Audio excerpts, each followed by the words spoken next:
Je vous salue, messieurs et dames, frères et sœurs. Où étions-nous la fois passée? Ah oui, je me souviens. Nous étions arrivés au point 3, pour parler du sexe. Quelqu'un a vibré là, lorsqu'il a entendu parler du sexe. Je n'ai pas à faire de rappel, ni de résumé. Tout simplement, si vous avez raté, vous n'avez qu'à chercher la première partie sur YouTube. Vous cherchez la première partie, et puis vous la suivez. Point de question de faire des rappels, ni des résumés, ça va nous prendre du temps. Retenez néanmoins que nous étions en train de parler de la gestion du plaisir, du désir, ainsi que la gestion du sexe. Nous avons largement abordé la gestion du plaisir, du désir, et lorsque nous étions arrivés au moment de parler du sexe, paf, il était temps pour nous de dire au revoir. Alors aujourd'hui, nous allons commencer donc par là. Le sexe. Le sexe, comme vous le savez, est un élément clé du mariage. Oui, oui. Raison pour laquelle le sexe doit très bien fonctionner pour partager des moments intenses et fabuleux. Je vois encore quelqu'un là en train de vibrer. Toi, oui, toi qui me regardes là. Pourquoi tu es en train de vibrer? Tu es marié, j'espère, moi. Alors, retenez, premièrement, il faut vérifier si le sexe de votre future épouse ou votre futur époux, si son sexe fonctionne très bien. Eh oui. Oh voilà, les nouveaux sont en train de s'étonner. Écoutez-moi très bien. Suivez la première partie, vous allez comprendre de quoi je parle. Quand je dis qu'il faut vérifier si son sexe fonctionne très bien, je sais de quoi je parle. Et ceux qui ont suivi la première partie de cet enseignement savent de quoi je parle. Je ne suis pas en train d'encourager les chrétiens à expérimenter les sexes avant le mariage. Il ne s'agit pas de ça. J'ai dit à l'intro que je ne veux pas me répéter. Donc, si vous voulez comprendre, suivez la première partie. Alors, deuxièmement, il faut vérifier si le monsieur, chère sœur, le monsieur là qui veut t'épouser là, il faut vérifier s'il est viril. C'est simple. Tu l'amènes à l'hôpital, il fait des examens prénuptiaux. Encore mieux, l'aptitude physique. Le docteur doit vérifier si le monsieur fonctionne très bien. Écoute bien ma sœur, puisque vous êtes dans les fiançailles, tu dois être sûr s'il fonctionne, parce que je vous ai dit que le sexe, c'est l'élément clé du mariage. Lorsque tu l'amènes à l'hôpital, avant de le faire, il faut que tu te renseignes. C'est quoi la taille normale lorsqu'un homme est au repos? C'est quoi la taille normale lorsqu'on est au garde à vous? C'est quoi la taille normale? Ton gynécologue, le médecin, les docteurs, si tu veux bien, ton toubib, bien sûr, doit t'indiquer c'est quoi les standards. Lorsque le petit monsieur là est au repos, au garde à vous, par exemple, c'est quoi les centimètres? Les standards pour un homme qui fonctionne bien, pour un homme normal, qui n'a pas de problème dans ces domaines, si c'est 25 cm, il faut que tu l'amènes pour qu'on vérifie s'il fait 25 cm au repos. Si le médecin te dit qu'en pleine érection, la taille normale, les standards c'est 45 cm, il faut vérifier tout ça. Tu l'amènes, les gynécos regardent et vérifient au repos et en érection. Comme ça, tu demandes au médecin, est-ce que le monsieur là, sa taille, c'est normal? Il dit oui, ok. Vous savez pourquoi? Souvenez-vous, la semaine passée, je vous ai raconté l'histoire de cette sœur qui, après la nuit des noces, s'est retrouvée à l'hôpital parce que le monsieur, sa verge, il avait un vrai boa, pas n'importe lequel, un vrai anaconda. Ah oui, il faut voir, anaconda. Alors, chaque fois qu'il s'accouplait, la fille avait des déchirures. Cela s'est répété 2 fois et la deuxième fois, 12 points de suture là en dessous. Vous savez comment ça fait? Alors sœur, si vous étiez parti à l'hôpital voir le médecin, faire des examens prénuptiaux ou encore l'aptitude physique, s'il y avait des anomalies, le docteur va le savoir. Madame, c'est vrai qu'il va vous dire, écoutez, j'ai bien vérifié, monsieur, il a des proportions. J'ai tout vérifié, mais c'est plus que c'est au-delà c'est au-delà de ce qui est normal. Donc, il a un problème. Si la taille standard au repos, c'est par exemple 25 cm, le docteur va te dire, chez lui au repos, il est à 40. Et si en érection, la taille normale en centimètres, c'est 40, le docteur va te dire, écoutez, pour lui, c'est à 80. Je trouve que c'est au-delà des normes. Ma sœur, au moins, tu seras informée. Ne venez pas pleurnicher après, mais pasteur, moi je me suis trompé là, je ne veux pas être comme la sœur dont vous avez prêché, l'exemple. Je ne m'aimerais pas ressembler à cette sœur-là pour avoir des points de suture, parce que le mien, je vérifie, il a un anaconda. Ben, il ne faut pas vérifier dans le mariage, il faut le savoir avant de vous marier, ma sœur. C'est simple, non? Je me souviens d'un couple où les messieurs se plaignaient, ben, ma femme a un boulevard. Lorsqu'on y entre, il n'y a pas moyen de s'y perdre, hein. C'est bien tout droit. Priorité pressée, pas de roulage, pas d'embouteillage, pas de feu rouge, c'est vert. Savez-vous de quoi il s'agit? Je sais que vous avez compris. Son problème, c'était, il dit à ma femme, un boulevard. Parce que j'aimerais bien quand même croiser un peu d'embouteillage. J'aimerais bien qu'il y ait le feu rouge. Ça fait un peu du bien lorsqu'on est en train de faire nos rapports sexuels. Mais pourquoi vous vous gênez? C'est un enseignement pour le futur marié, les adultes, ceux qui doivent contracter le mariage. On doit parler librement et parler ouvertement. Je ne suis pas impoli et en plus, j'ai de la pudeur. Mais c'est un enseignement, on doit parler clairement pour que les gens comprennent. Alors vous qui avez des sensibilités inutiles avec vos tabous, ben, zappez l'enseignement si vous voulez bien. Je suis obligé de parler clairement. Donc voilà. Pendant les rapports sexuels, dans le mariage, les messieurs se plaignaient, disent, ben, coucher avec ma femme, elle a un boulevard. Chez nous au Congo, on a ce qu'on appelle le boulevard du 30 juin. Donc, chers Congolais, imaginez le boulevard du 30 juin, sans embouteillage, sans feu rouge, vert. Donc, si vous êtes là avec votre volant, vous pouvez aller à 200 à l'heure. Vous savez qu'est-ce qui arrive après? Ben, des accidents. On ne prend pas son pied, hein. On se prend une autre voiture en pleine gueule, hein, au visage. Donc, c'est pour dire que l'homme s'est plaigné, disait, ben, j'arrive pas, je ne m'en sors pas. Ma femme, c'est un boulevard, je ne peux pas supporter ça. Ben, chez nous, au Congo, on a combien de boulevards? Puisqu'il disait, c'était un boulevard du 30 juin, ma femme, là en dessous. Peut-être que ça aurait été mieux que ce soit boulevard Kassavou.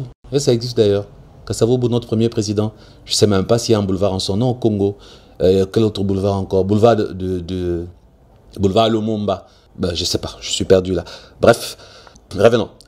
Donc, si cette femme avait des problèmes, je ne sais pas. Pourquoi avait-elle un boulevard? Est-ce que c'est parce que dans sa jeunesse, elle avait fait beaucoup de rapports sexuels? Est-ce que c'est parce qu'elle a couché avec beaucoup d'hommes que le passage est devenu aussi grand? Ou c'est parce qu'elle est née comme ça?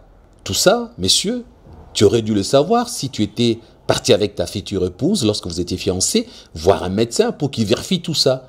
Un gynéco qui va vérifier si votre femme a ce qu'il faut. La contenance interne, c'est combien de centimètres la contenance interne? Oui, ça compte, hein? Oui, savoir que ça compte. Parce qu'il y a des hommes qui aiment bien, pendant les rapports sexuels, d'aller jusqu'au fond. Ben, s'il est court et que ta contenance est bien longue, en ces moments-là, l'homme aura l'impression qu'il n'arrive jamais au fond. Il n'aura pas sa jouissance ou bien il va trouver que les rapports sexuels, ce n'est pas intéressant avec toi. Ben, ces détails-là, c'est très important. Demandez à votre gynécologue. Je ne suis pas votre gynécologue, mais je sais quand même des choses, alors je vous en parle. Dans d'autres couples, il y a une femme qui s'est plaignée. Ben, vous savez qu'est-ce qui se passe avec mon époux? Je ne le sens pas. Je ne le sens pas du tout. Ils sont partis voir les médecins. Le médecin dit, écoutez, madame, vous avez un problème. Le monsieur est court. Son organe, donc son sexe, c'est gros, mais court. Mais vous, là-bas en dessous, c'est long. Votre contenance est bien longue. Donc, lorsque le monsieur est dedans, il n'arrive pas à aller jusqu'au bout. C'est pas sa faute, il est né comme ça. Et bien, la femme dit, ben, s'il est né comme ça, où est mon problème? Ben, ton problème, c'est ton problème. Tu l'as épousé, c'est pour les pires et les meilleurs. Pourquoi tu veux te plaindre maintenant? Tu n'avais qu'à te plaindre dans le fiançailles. Ben, vous êtes déjà mariés. Fais avec. Donc, la femme voulait bien que l'homme arrive au bout. Donc, il y a des hommes aussi qui se plaignent. Ben, j'aurais voulu arriver jusqu'au fond. Après avoir été à l'hôpital, voir un médecin, le médecin dit, monsieur, tu vas arriver au fond, mais c'est toi qui es court. Si tu n'arrives pas à aller jusqu'au fond, ce n'est pas la faute de ta femme. Tu n'as qu'à prolonger un peu ou à prendre des produits, je ne sais pas moi quoi. S'il y a une chirurgie pour ça, ben monsieur, tu fais une chirurgie, comme ça tu deviens un peu plus élancé et tu arriveras au fond. Mes frères et sœurs, c'est un problème très important. Le sexe dans le mariage, c'est important, c'est capital, c'est primordial. Il faut que ça marche. Ça ne peut pas rater. Il faut que ça marche. Pour que ça marche, nous, les chrétiens, nous déconseillons les rapports sexuels avant le mariage. Nous disons que vous êtes obligés d'attendre de vous marier pour vous connaître physiquement, sexuellement, mais nous vous donnons des conseils, des sagesses pour que vous puissiez vous préparer en conséquence, question d'éviter le pire après des dents. C'est pour vous dire qu'il y a le bon sens, il y a la sagesse, il y a l'intelligence, les docteurs sont là. Examinez-vous. faites de sorte que l'homme puisse savoir si sa femme fonctionne ou fonctionnera normalement. Il faut vérifier tout ce que je suis en train de dire. C'est très important pour vous, je vous assure. Ne commencez pas à coucher ensemble maintenant, attendez le mariage, mais faites ce que je vous dis, c'est spirituel. L'intelligence est spirituelle, hein. C'est pas charnel d'être intelligent, sinon Dieu n'allait pas faire de Salomon l'homme le plus sage de la terre. Donc la sagesse est spirituelle, faites preuve de sagesse, parce que la sagesse vient de Dieu. Vous savez, souvent on pense qu'il n'y a que des hommes qui déviergent les femmes. Mais je connais une histoire d'un couple qui s'est marié. Arrivé à la nuit des noces, c'est l'inverse qui s'est fait. Hein. La fille était vierge. L'homme, bon, ce n'est pas la fille vierge qui a été déviergée par le monsieur, mais c'est la fille qui a bien déviergé les messieurs. Vous allez vous dire, vous posez la question comment? C'est simple, je vais vous expliquer. Après les rapports sexuels, la personne qui saignait, ce n'était pas la fille, c'était les garçons. Il saignait. Il avait très mal, c'était très douloureux. Cette nuit-là, l'expérience sexuelle avec sa fiancée qui était vierge, elle était très douloureuse. Ils sont partis voir le parrain. Ils se disent, mais attends, qu'est-ce qui se passe? Je saigne. Pendant les rapports sexuels, la fille, son passage est trop étroit. Je ne sais pas qu'est-ce qui se passe, on a essayé, et après, j'ai essayé quand même de m'y introduire. Et lorsque je suis entré, en faisant le va-et-vient, je me suis rendu compte que je me suis blessé. Et là, je saigne abondamment. Vous savez quoi? Pour faire encore les rapports sexuels, il fallait attendre minimum 10 jours pour que l'homme puisse cicatriser. Après 10 jours, ils ont essayé encore de faire. Il s'est encore reblessé, si je peux dire ainsi. Et là, vous savez qu'est-ce qui se passe là? Il a eu des épluchures. Parce que sa banane n'était pas bien cicatrisée. Hein. Donc, quand il y a une plaie qui n'est pas bien fermée, vous essayez de forcer, voilà, des épluchures, comme une vraie banane. Et c'est un problème important. Et ces couples, je peux vous rassurer, après 10 ans, ils se sont séparés. Selon l'homme, la femme avait un problème de lubrification. Elle ne lubrifiait pas. Ce sont des malformations, je ne sais pas. Mais en tout cas, après avoir vu les docteurs ont reconnu qu'il existe certaines femmes qui ne lubrifient pas. Voilà pourquoi on fabrique des lubrifiants que vous êtes censé acheter dans une pharmacie pour venir utiliser, sinon l'homme va se blesser. Alors, sœur, toi qui n'es pas encore mariée, pour ton information, si tu ne lubrifies pas, sache que pendant les rapports sexuels, c'est le monsieur qui commencera toujours à se blesser. Ne soyez pas surpris, les hommes se blessent aussi pendant les rapports sexuels lorsque les femmes ne lubrifient pas. Maintenant, en achetant des produits de pharmacie de lubrification, ils se sont quand même plaints toujours parce que l'homme disait, écoutez, quand on en a envie, par moment, on est au salon, il faut maintenant courir dans la chambre, aller chercher, où est le produit de lubrification? Où l'avons-nous mis? Vous voyez, ça casse l'ambiance, ça casse le plaisir. Pourtant, dans le mariage, on n'a pas besoin de commencer à chercher de gauche à droite. Il faut fonctionner normalement. Ces histoires d'aller chercher des suppléments, de produits pour lubrifier, ça coupe l'appétit, ça coupe l'élan, ça casse l'ambiance. C'est pas vraiment intéressant. Si vous ne voulez pas vivre tout ça, un seul conseil, suivez bien mes conseils pour le 3 points. Je parlais du sexe, j'ai dit que le sexe est l'élément clé du mariage. Il doit fonctionner pour partager des moments intenses et fabuleux. C'est très important. Et j'ai dit qu'il faut vérifier si le sexe de votre partenaire fonctionne très bien. Et ensuite, j'ai ajouté, toi la femme, tu dois chercher à savoir s'il est viril, s'il fonctionne comme il se doit. Et toi, l'homme, tu dois demander au docteur d'examiner ta future épouse pour savoir si elle est frigide ou si elle fonctionne normalement. Parce que la frigidité chez les femmes, c'est un problème sérieux dans les mariages. Quand la femme est frigide, je vous assure, chers messieurs, tu ne mérites pas les rapports sexuels avec elle. Vous savez, il y a un jour un homme qui s'est plaigné, ma femme, je ne comprends pas. Ma femme, c'est un petit bois. Ma femme, c'est une planche. Ma femme, pendant les rapports sexuels, elle ne sait pas danser. Elle est nulle en danse. Vous comprenez de quoi je parle? L'homme aurait voulu que sa femme apprenne à danser à un certain rythme. Donc, il y a tellement de choses dans le domaine sexuel qui poussent le mariage à capoter si vous ne faites pas attention. Vous qui n'avez pas l'expérience, ne banalisez pas ce que je suis en train de dire. Oui, ça peut faire rire, c'est vrai, mais ce sont des réalités. Si je choisis les styles humoristiques, c'est pour faire passer le message. Ce genre de choses, c'est important de les savoir. On essaie de faire rire, mais entre-temps, le message passe. Prenez ça à cœur. on ne joue pas avec le sexe dans le mariage. Parce que l'infidélité, ce n'est pas une bonne chose. L'homme peut faire des enfants à l'extérieur. La femme peut attraper une grossesse et l'attribuer à son époux. De part et d'autre, je peux vous dire que être cocu n'est pas une bonne chose. Personne ne peut accepter d'être coquifié, n'est-ce pas? À présent, bon, pour vous qui prenez note, si vous écrivez, sachez que nous sommes arrivés au 5e point. Le 5e point a pour titre la planification pendant le fiançailles. Retenez donc pour le 5e point, si je peux donner des sous-points, premièrement, planifier le nombre d'enfants à avoir. C'est très important, il faut planifier. Ma sœur, dans les fiançailles, s'il dit qu'il ne veut que d'un enfant et que tu n'es pas d'accord, ne le pousse pas pour que tu changes d'avis après. Hein. Ne le pousse pas pour que tu le compliques l'existence après. Hein. Tu commences à lui dire, écoutez, j'avais accepté pour accepter, mais au fond, on s'est déjà marié, faisons 2, faisons 3. Non, c'est pas sérieux. C'est pas sérieux de ta part. Il voulait d'un enfant. Eh ben, si tu n'es pas d'accord, cherche quelqu'un d'autre. Ne complique pas l'existence du frère. Et vice-versa. La sœur t'avait dit, ben, moi, c'est 3 enfants. Messieurs, toi, tu voulais seulement un seul enfant. Si tu n'es pas d'accord avec elle, elle dit, bon, messieurs, moi, je t'ai dit, je n'accepterai pas un homme qui ne veut que d'un enfant. Moi, j'exige 3 enfants. Eh bien, toi aussi, messieurs, si la fille te dit ça, tu n'as pas à l'épouser pour changer d'avis après. Tu n'as qu'à dire, écoute, je suis d'accord, je t'épouse. Je n'ai jamais voulu faire 3 enfants, mais par amour pour toi, eh ben, on en fera 3. Ben, je voulais 1, mais je fais 3 pour toi. Si c'est une exigence pour la fille, l'homme, tu fais avec ou tu dégages. Et si c'est l'homme qui exige, la fille, tu fais avec ou tu dégages. C'est simple. Il faut également planifier l'endroit où vous allez habiter. C'est très important. Il a grandi peut-être au village. J'ai connu un couple, ils avaient des sérieux problèmes parce que l'homme avait la vision d'aller habiter un coin où le matin, il peut sentir l'air frais caresser la peau de son visage. L'homme voulait avoir plusieurs poulaillers, élever des poules, un petit champ de manioc, des légumes, la nature. Il aimait bien la nature. Un bon mongala de chez nous. La fille, par contre, métissée, sa vision était, non, il faut habiter la ville. Vous voyez, genre Europe, un appartement, un peu la classe, quoi. Et ils se sont mariés. Malheureusement pour eux, ça a capoté plus tard, hein, pour un problème d'habitation, je vous assure. Tout ce que vous banalisez dans les fiançailles peut vous exploser à la figure dans le mariage. Il ne faut pas badiner avec ça. Prenez les choses à cœur. Ne jouez pas pendant les fiançailles.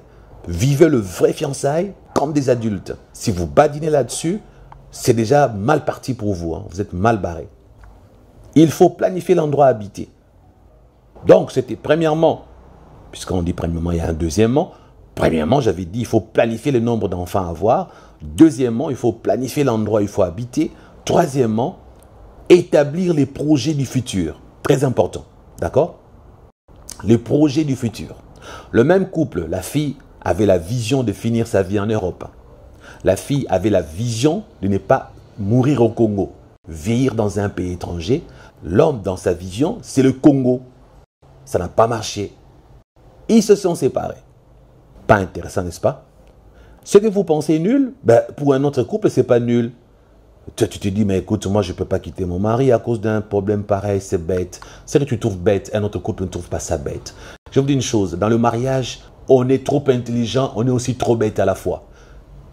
On se prend la tête pour des choses qu'un autre couple peut négliger, mais pour un autre couple encore, c'est un problème sérieux. Si pour vous, un problème de nombre d'enfants, ce n'est pas d'actualité, pour un autre couple, c'est un problème sérieux. Ils peuvent se quitter pour ça. Je vais vous donner un exemple. Vous savez, il y avait un couple, durant une discussion, l'homme dit « Oh, regardez, il y a une souris qui est passée par là. » La femme dit « Est-ce que tu as vu une souris ?» L'homme dit « Ben, il y a une souris qui est passée par là. » La femme dit « Ben non, ce n'est pas une souris, c'était un cafard. » L'homme dit « Écoutez, j'ai dit que c'était une souris, j'ai bien vu, je ne suis pas aveugle. » La femme dit « Mais attends, qui est aveugle alors? Si toi, tu n'es pas aveugle et moi, je suis quoi? Je ne suis pas myope non plus, hein. J'ai bien vu, c'était un cafard. » L'homme dit « Mais attends, c'était une souris. » La femme « Non, c'était un cafard. » Vous savez ce qui s'est passé? La bagarre a commencé. Juste pour un problème de cafard et de souris. Ah, ils sont partis voir leur pasteur. Le pasteur a essayé de les réconcilier. Ok. Ils se sont réconciliés. Ils sont rentrés chez eux. C'est la bonne vie, on continue. La vie est belle. Un jour, pendant qu'ils mangeaient, et puis paf. Et attends, il y a une souris qui vient de passer encore. La femme dit pardon? Par où? Et par là. La femme dit non, c'est pas une souris. C'est le même cafard de la fois passée. L'homme dit, écoute, hein, tu me tapes sur les nerfs là. Je te dis que c'était une souris, toi tu me parles d'un cafard. C'est quoi cette histoire? Tu vas encore remettre sur la table ces problèmes là? La femme dit, mais c'est toi qui le remets sur la table. Je te dis que je ne suis pas myope non plus, moi. J'ai bien vu, c'est un cafard. Et alors là, ça s'est tapé dessus, de la bagarre. Et après, au moment où je vous parle, ils ne sont plus ensemble. Vous pensez que j'exagère? Non, j'ai appris cette histoire chez Herbert Daniel. Je vous assure, c'est une histoire vraie. Parfois, les partenaires dans le mariage se comportent comme des vrais bébés, comme de gros nuls parfois aussi, comme de petits bébés, comme de gros nuls, comme des savants, comme des fous, comme des intellos. Il y a tout dans le mariage, hein. Il y a tout, sauf rien. À présent, j'aimerais attirer l'attention des hommes. Écoutez bien, il existe des femmes qui acceptent des hommes dans leurs états de pauvreté que pour des raisons suivantes. Messieurs, écoutez bien. Vous les femmes, écoutez aussi. On parle de vous là.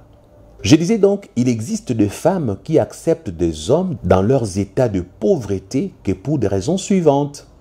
Donc, messieurs, retiens que si tu n'as pas d'argent, si tu es modeste, si tu es pauvre, il y a des femmes qui peuvent t'accepter toi dans le mariage, qui peuvent t'accepter pour le mariage, pour des raisons ci-après. Voici la première raison. Certaines femmes se disent, je l'accepte parce que un jour, il aura un bon emploi et j'arrêterai de souffrir. Il est pauvre, ce n'est pas un problème, je l'aime, on va se marier, mais je sais qu'un jour, il aura un bon emploi et j'arrêterai de souffrir. Donc, la femme t'aime, la fille t'aime avec espoir qu'un jour tu auras un bon emploi et elle arrêtera de souffrir. À vrai dire, elle ne t'aime pas tel que tu es pour que tu restes tel que tu es. Elle t'aime tel que tu es en espérant que tu ne seras plus ce que tu es, tu deviendras mieux que ça. Maintenant, si toi, tu n'es pas très sûr qu'un jour tu auras beaucoup d'argent, épouser une telle femme est un sérieux problème que tu auras dans le futur. Parce que comme elle t'épouse pour qu'un jour tu aies de l'argent, sache que c'est un amour au conditionnel. Sincèrement, elle ne t'aime pas à 100% tel que tu es. Elle t'aime à 50% tel que tu es. 50 autres pourcents, c'est pour que tu changes demain. Il faut que ça s'améliore. Il faut que ça change. Si ça ne change pas, c'est elle qui va changer. Donc, notez qu'ici, son amour est au conditionnel. Elle ne vous a pas aimé tel que vous êtes, mais elle vous a aimé tel que vous deviendrez. Puisqu'elle s'est dit, un jour il aura de l'argent. Puisqu'elle s'est dit, un jour il aura un bon emploi et j'arrêterai de souffrir. Un jour il ne sera plus ce qu'il est, il gagnera beaucoup. Donc, elle ne vous a pas aimé tel que vous êtes, mais elle vous a aimé tel que vous deviendrez. Ce qu'elle aime en vous, c'est l'homme du futur. Elle n'aime pas l'homme du présent. Elle aime ce que vous deviendrez après. Maintenant, si vous ne devenez pas, vous aimera-t-elle toujours? Et ce que je vous parle, c'est sérieux. J'ai connu un couple, un ami à moi qui est déjà mort. La femme a répété, lorsque je l'ai aimé parce que je voyais des potentialités en lui. Je l'ai aimé parce qu'il chantait bien. À mon humble avis, je pensais qu'il deviendra une grande star de la musique. Mais regardez ce qu'il est devenu. Il n'est rien là, c'est une lopette. La femme disait, mais ton frère là, il n'est rien, c'est une lopette. C'est une loque. Regarde, il n'arrive même pas à s'épanouir dans la musique. Il a une belle voix, mais pourquoi il ne fait pas carrière? Donc sa femme l'avait aimé pour ce qu'il devait devenir, pas pour ce qu'il était. Prenez ça en considération à partir d'aujourd'hui, chers messieurs. Si je vous prêche toutes ces choses, je suis en train de vous éviter un futur échec dans le mariage. Je suis en train de vous éviter un futur divorce. Parce qu'il y a beaucoup à apprendre dans le mariage. Ne vous mariez pas pour vous marier. Il faut beaucoup apprendre. C'est très important. Donc, messieurs, elle ne vous a pas aimé tel que vous êtes, mais elle vous a aimé tel que vous deviendrez. Si vous ne devenez pas ce qu'elle a aimé, elle s'en ira un jour. La bonne façon de vous aimer, c'est de vous accepter pauvre, même jusqu'à votre mort. Il faut qu'elle arrive à vous dire, monsieur, je t'aime tel que tu es. Je sais que tu es pauvre, tu n'as pas d'argent. Si Dieu nous bénit un jour, pas de problème. Mais si tu demeures tel que tu es, avec le même salaire, moi je suis prête de rester à tes côtés jusqu'à ma mort parce que je t'aime. Toi, tu es tout ce qu'il me faut, tu me suffis. Si une femme te parle comme ça, c'est la mère des femmes. C'est une femme vertueuse. C'est la femme de ta vie, si tu veux bien. C'est celle-là qu'il te faut. Pourquoi j'ai dit tout ça? Parce que, messieurs et dames, il peut arriver que c'est elle qui trouve un bon emploi avant vous et se rend compte qu'elle vous prend en charge et se fatigue de le faire. Je répète, il peut arriver que c'est elle qui trouve un bon emploi avant vous, chers messieurs. Et ensuite, elle se rend compte qu'elle vous prend en charge et se fatigue de le faire. Parce que la vie, il y a des couples comme ça qui se sont mariés. La femme avait un mauvais boulot, l'homme pareillement. La femme avait espoir qu'un jour, c'est l'époux qui aura un bon emploi. Elle va arrêter de souffrir. C'est d'elle que je parlais en premier, n'est-ce pas? Je vous ai dit que ce n'est pas bon d'avoir des femmes comme ça. Parce qu'elle t'épouse pour ce que tu deviendras. Maintenant, imagine, tu as une femme pareille. Demain après-demain, ce n'est pas toi qui as un bel emploi. Ce n'est pas toi qui trouves mieux. C'est elle qui trouve mieux. Maintenant, elle regarde, mais tiens, je pensais que c'était mon mari qui allait changer. Je pensais que c'était lui qui allait devenir meilleur. Mais regarde, c'est moi qui trouve un bon emploi. Et maintenant, c'est moi qui fais tout. Je paye le loyer, le salaire de mon mari. C'est seulement pour acheter les papiers hygiéniques pour s'étorcher les derrière. Et cette femme-là, elle va se barrer. Moi, j'ai vu ça plusieurs fois dans la vie des couples. Une femme qui se barre parce que l'homme n'est pas devenu ce qu'elle espérait. C'est elle qui a trouvé un bel emploi, elle se barre, elle prend un autre mec. Pour éviter ça, chers frères et sœurs, alors soyez prudents, soyez intelligents. D'où l'importance de ces enseignements. Autre chose, chers frères, voici mon conseil. Si votre femme travaille, faites de votre mieux pour vous libérer des obligations suivantes sans attendre son aide. Puis-je répéter, chers messieurs? Je répète. Si votre femme travaille, faites de votre mieux pour vous libérer des obligations suivantes sans attendre son aide, chers messieurs. Premièrement, le paiement du loyer. Il faut que, messieurs, tu te battes de payer déjà le loyer. Elle vient vérifier pour payer le loyer. Le bailleur lui dit, madame, le monsieur a déjà payé. Et deuxièmement, le paiement des denrées alimentaires. Là, je parle des provisions et autres. En Afrique, on fait souvent des provisions, hein? Ok? Messieurs, j'avais dit premièrement le paiement du loyer et deuxièmement le paiement des denrées alimentaires, provisions et autres. Et troisièmement, l'eau et l'électricité. Parce qu'en Afrique, il faut payer l'eau et l'électricité, partout ailleurs d'ailleurs. Et enfin, quatrièmement, les frais scolaires ou académiques de vos enfants. Les 4 choses là, messieurs, il faut que tu les fasses, hein, je t'assure. Si je te le dis gratuitement comme ça. Parce que si tu ne les fais pas, si tu laisses ta femme le faire, tu auras des problèmes après, surtout si elle est africaine. Et encore pire si elle est occidentale. Autrement dit, si c'est une africaine qui a grandi en Europe, elle s'est occidentalisée. Elle sera une africaine à la peau blanche, une africaine au cœur du blanc. À l'intérieur, c'est une blanche, elle est née en France, elle est née à Guadeloupe, elle est née à l'île de la Réunion, elle est née à Martinique, elle est née à la Guyane française, elle est née à Monaco, bref, c'est une blanche. Ne regarde pas la couleur de sa peau. À l'intérieur d'elle, ce n'est pas une noire. Hein. Ce n'est pas une noiraude, hein. C'est une vraie blanche qui réfléchit comme une française. En ce moment-là, c'est encore pire. Bon, elle peut dire non, ce n'est pas un problème. Je vous assure, les femmes aiment les hommes qui assurent et qui assument. La suite, écoutez bien. La femme est une aide. C'est comme ça que Dieu l'a créée. Dieu n'a pas créé la femme pour qu'elle prenne la place de l'homme. La sécurité financière est très importante pour une femme. Toutes les femmes aiment bien qu'il y ait une certaine sécurité financière. Elles aiment bien se sentir aimées, choyées et on le prend en charge. La femme est contente lorsqu'elle sait qu'elle est une aide. Elle vient suppléer. Elle vient t'épauler. Elle le fera de tout son cœur.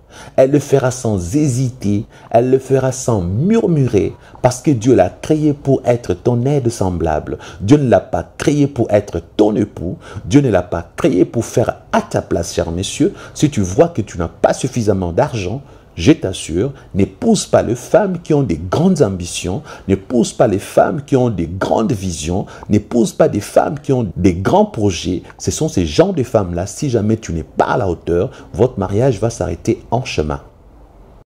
Donc je disais, la femme est une aide. Aide signifie qu'elle vient juste épauler. Si vous la laissez tout faire, vous perdrez votre première place et elle le saura. Lorsque vous laissez votre femme tout faire, elle est déjà au courant que vous avez perdu votre première place. Il n'y a que vous qui ne le savez pas. Elle le sait, hein? Elle est déjà au courant. Il faut qu'elle sache qu'elle est juste une aide. Faites-le savoir à votre femme par votre comportement. Faites-le savoir à votre femme en étant responsable. Faites-le savoir à votre femme en vous débarrassant de vos obligations, chers messieurs. Ne profitez pas d'elle, s'il vous plaît. Les femmes ne sont pas dupes. Sachez-les, messieurs. Poursuivons. J'avais dit, il existe des femmes qui acceptent des hommes dans leurs états de pauvreté que pour des raisons suivantes. Nous pouvons aussi dire que il existe des femmes qui acceptent des hommes dans leurs états de modestie pour des raisons suivantes. Voici le deuxième point. La femme s'est dit, si je ne l'accepte pas, peut-être que je n'aurai pas mieux après. Elle est un peu désespérée. Elle veut se marier. Elle tient mordicus à se marier cette année. Elle a attendu, personne ne se présente pour la marier. Et là, c'est toi, monsieur, paf, qui se présente. Elle s'est dit, waouh, ça c'est une opportunité. Je dois sauter sur l'occasion. Maintenant, voilà ce qu'elle s'est dit. Si je ne l'accepte pas, ces messieurs, peut-être qu'après, je n'aurai pas mieux. Elle se sent contrainte de t'accepter, frère. La crainte de rater une opportunité l'a poussée à vous accepter tel que vous êtes. C'est un danger. Là, il y a déjà un problème qui commence sans que vous ne le sachiez.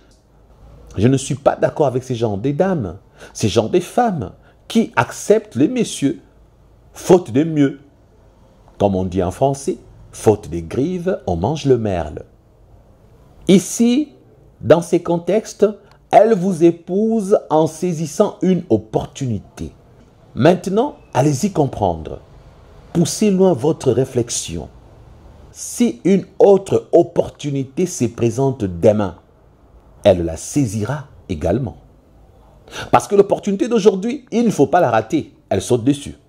Et si demain une autre opportunité se présente, comment va-t-elle se comporter? Il y a un frère à nous qui a vécu ça. Elle a aimé une sœur. La sœur a accepté. Elle a profité de l'occasion. Elle a saisi son opportunité. Et après, bon, je vais essayer d'éclairer. La sœur, c'était une Africaine, une Congolaise. Depuis l'enfance, sa vision était d'épouser un blanc. Elle a attendu jusqu'à l'âge de 24 ans. Les blancs ne se pointaient pas. Et puis, un monsieur sérieux, un Africain, un ex-Zaïrois, donc un Congolais, lui demande en mariage. Elle s'est dit, bon, comme je n'ai pas mieux, je l'accepte. Le monsieur connaissait, parce que la fille lui avait parlé de sa vision d'enfance d'épouser un blanc. Écoutez, les messieurs, après avoir payé la dot, lorsqu'il a appris cela, il dit, mais je cours un grand danger. Le programme du mariage civil a été programmé. Vous savez qu'est-ce qui va se passer? Directement, un blanc se présente pour aimer sa fiancée.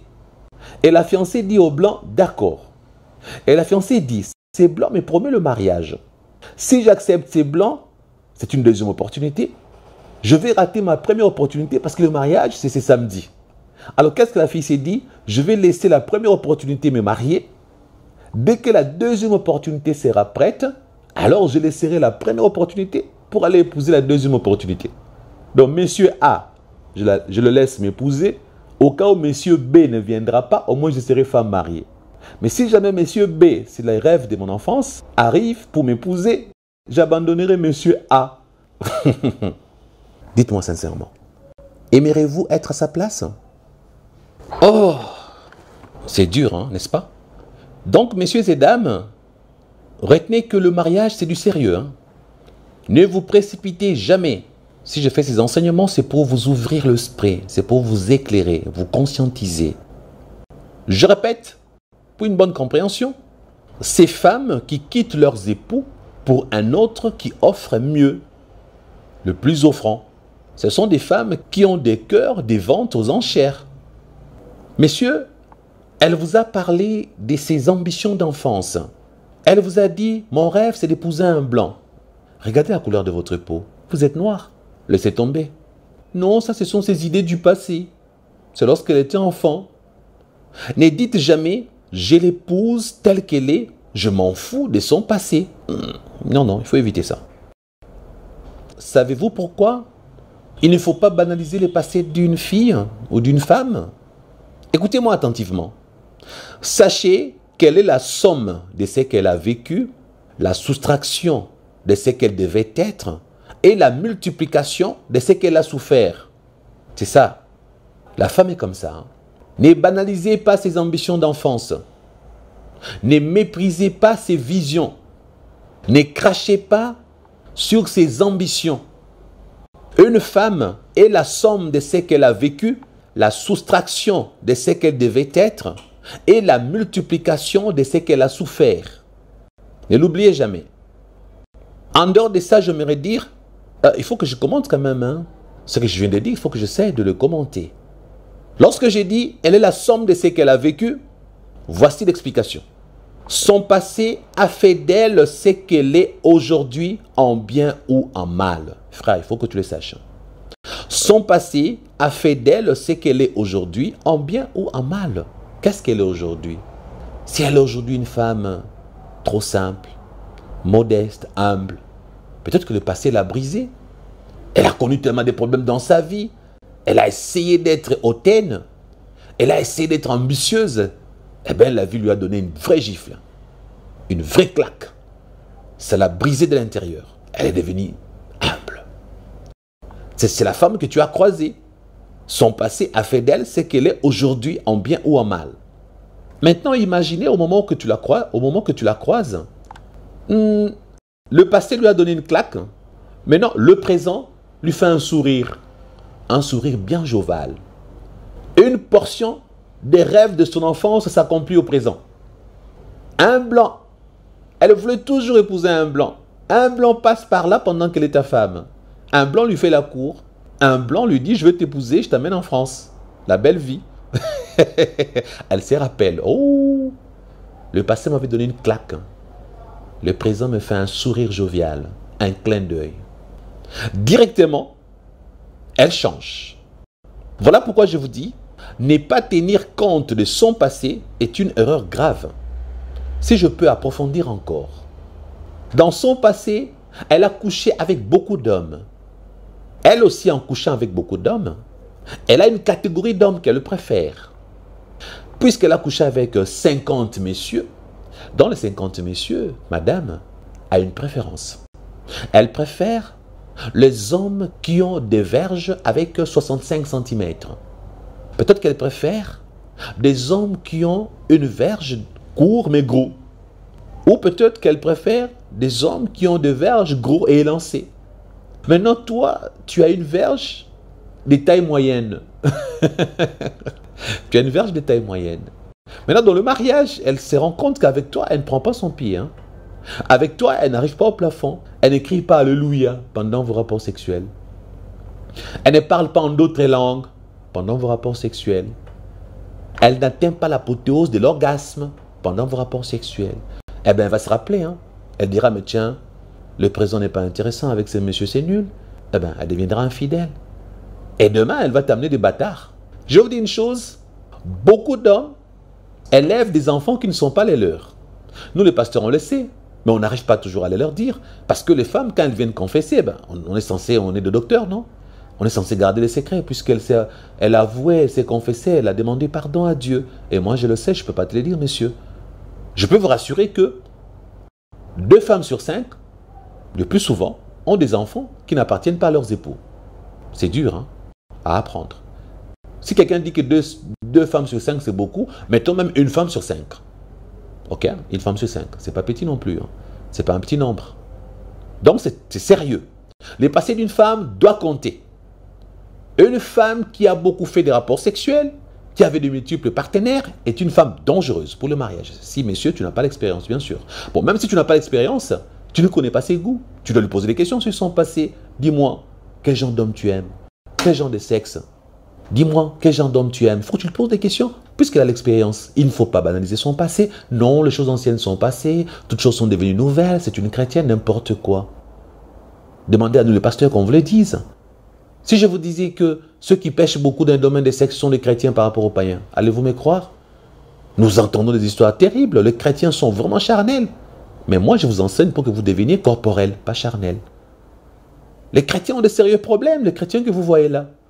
C'est pourquoi j'ai fait ces enseignements, parce que j'ai appris beaucoup, je connais beaucoup de choses concernant les chrétiens. Et là, j'ai fait cet enseignement pour vous aider. Elle est la somme de ce qu'elle a vécu. Son passé a fait d'elle ce qu'elle est aujourd'hui en bien ou en mal.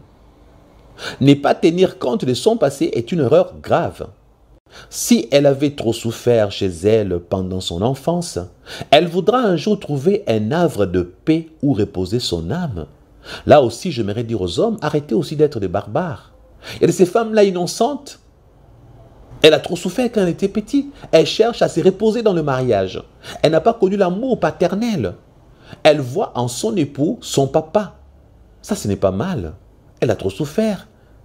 Pour elle, elle veut d'un mariage havre de paix pour reposer son âme. Ce n'est pas mal ça, ça c'est positif. Cherche son passé, cherche à connaître comment elle a vécu. Les femmes sont très sensibles, elles sont émotives. On l'a trop blessée. Excusez-moi de vous dire une chose. Il y a des femmes qui ont été violées par leurs parents. Comme une sœur qui avait été violée par son père. Elle a tellement souffert de ça, elle demande, pasteur, dois-je le dire à mon mari? Sagement, on lui dit, non, ne dis pas à ton mari que tu as été violé par ton père. Ne dis pas à ton fiancé que tu as été violé un jour par ton père. Parce que imaginez les tableaux.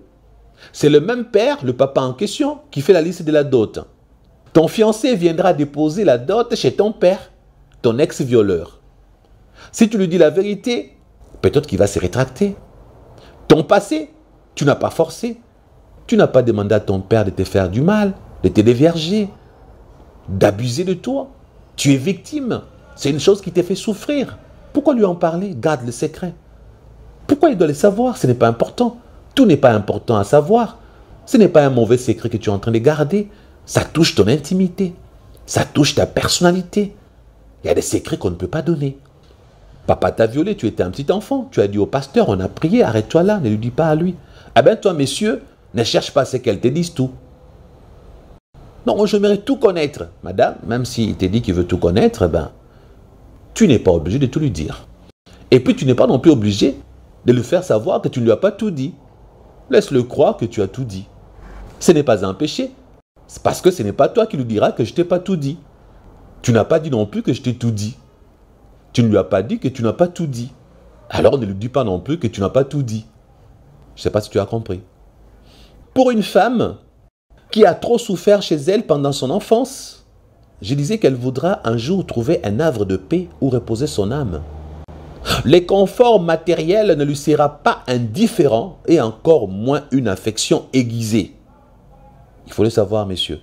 Il y a de ces femmes-là qui sont guéries de leurs blessures intérieures rien que par l'argent. Si tu as de l'argent, donne-lui des cadeaux, fais des surprises, voyage à Dubaï, un peu de bijoux. Il y a des femmes comme ça, à cause des blessures intérieures, des déceptions de l'enfance. Lorsque tu la gâtes, tu es en train de guérir son cœur. L'expression de ton amour fait une chirurgie réparatrice à son cœur, une chirurgie esthétique. Les multiples cadeaux qu'on offre à une femme, c'est de la chirurgie esthétique du cœur blessé de la femme, pour celle qui a un cœur blessé. Tu veux de la chirurgie esthétique pour ta femme? Donne les cadeaux. Gâte-la. Elle guérira rapidement. Pour cette catégorie dont nous sommes en train de parler, la femme au cœur blessé devient un gros bébé à choyer, un nounours à dorloter et à caresser.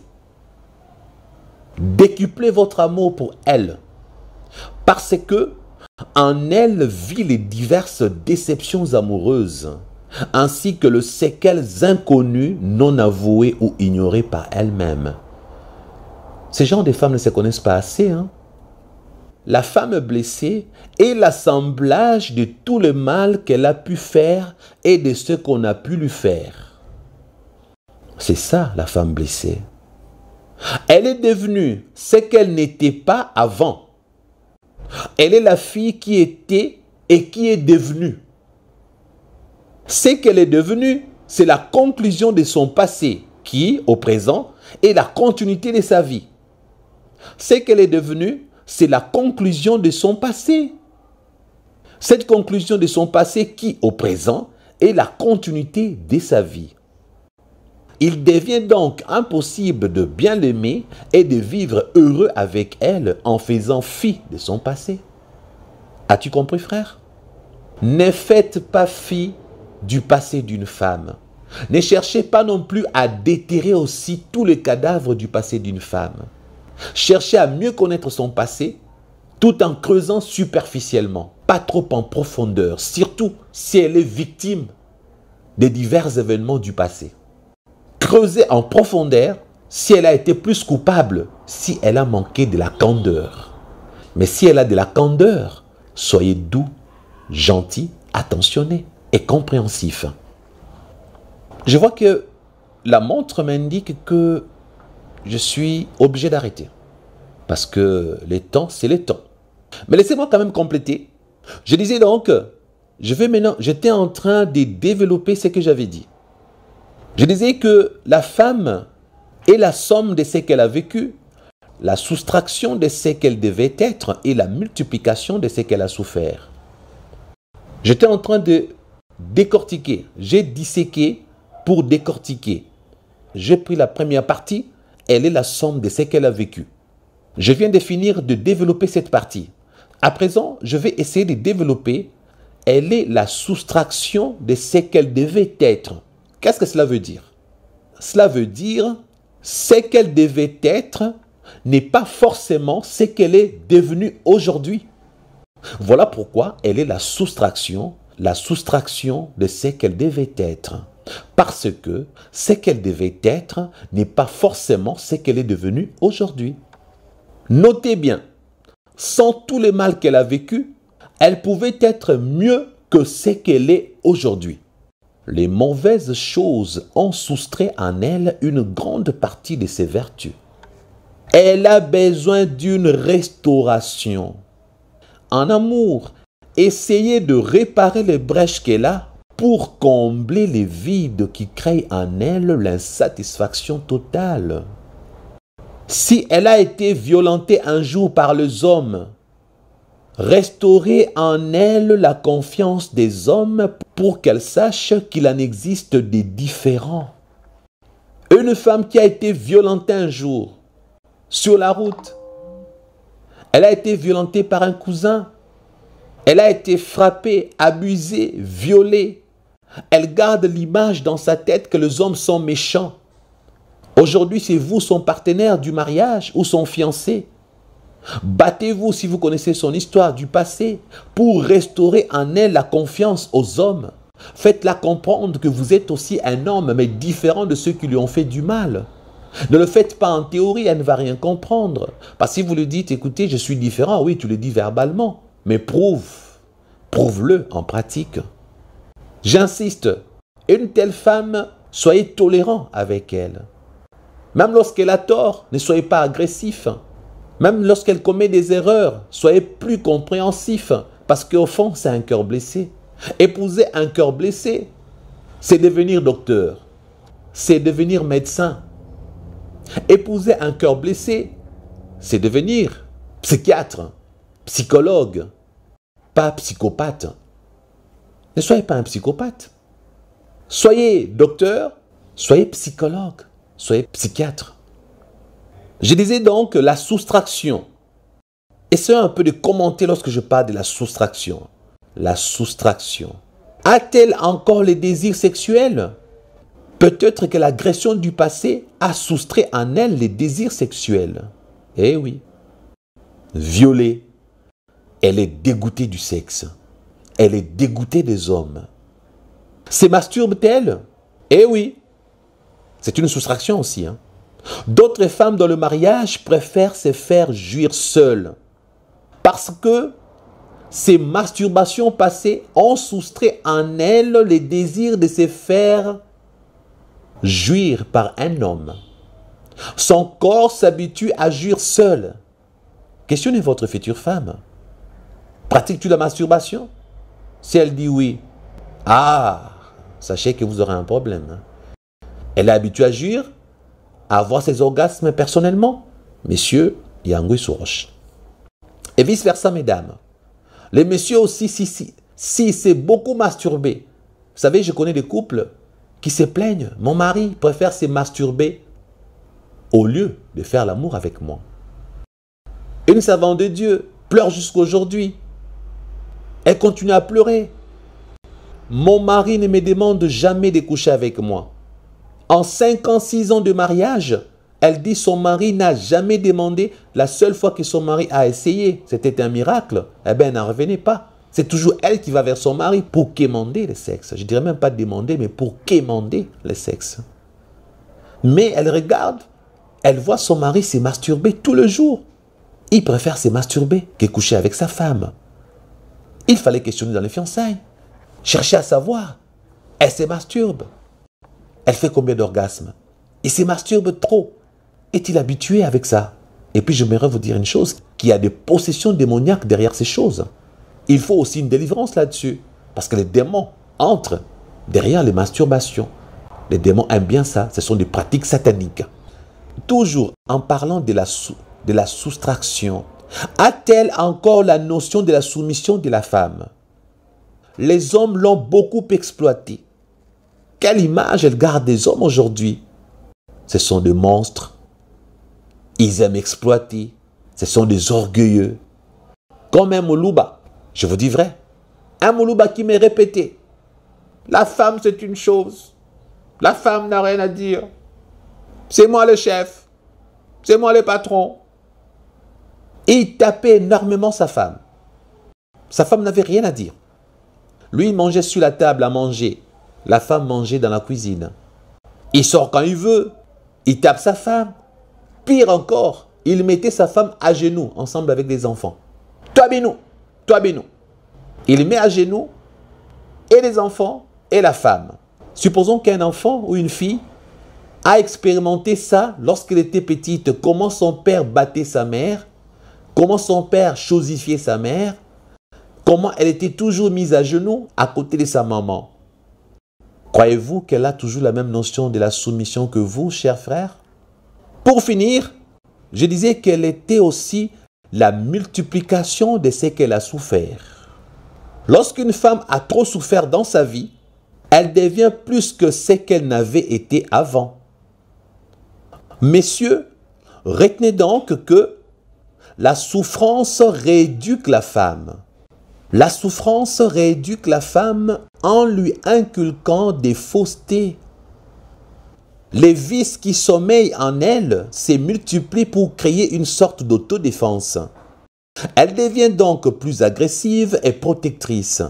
Elle se crée des idées préconçues et se fait pousser des idées machiavéliques. Certains principes se conjuguent dans sa vie et elle s'y accroche comme une sangsue. Frère, la souffrance métamorphose une femme. Elle devient pleine et difficile à vider. Une femme blessée est une femme déformée. Prochainement, je vais décortiquer encore ces points ici avant de passer à autre chose. En attendant, je vous dis merci, vous qui avez suivi.